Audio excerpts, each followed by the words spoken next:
صحیح بخاری حدیث نمبر 40۔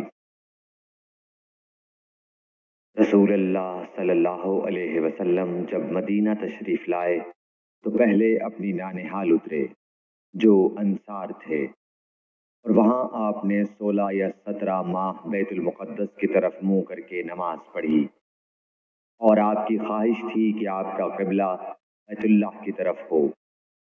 جب بیت اللہ کی طرف نماز پڑھنے کا حکم ہو گیا، سب سے پہلی نماز جو آپ نے بیت اللہ کی طرف پڑھی عصر کی نماز تھی۔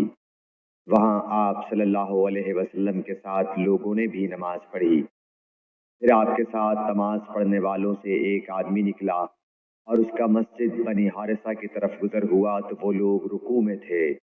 وہ بولا کہ میں اللہ کی گواہی دیتا ہوں کہ میں نے رسول اللہ صلی اللہ علیہ وسلم کے ساتھ مکے کی طرف منہ کر کے نماز پڑھی ہے۔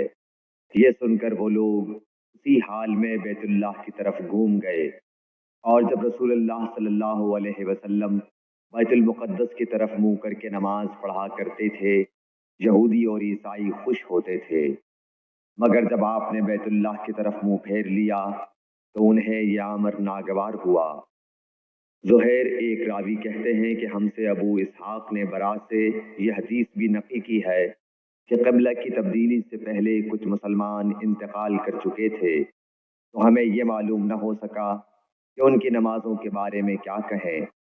تب اللہ نے یہ آیت نازل کی، وَمَا كَانَ اللَّهُ لِيُضِيعَ إِيمَانَكُمْ، سورہ بقرہ آیت نمبر 143۔ صحیح بخاری حدیث نمبر 40۔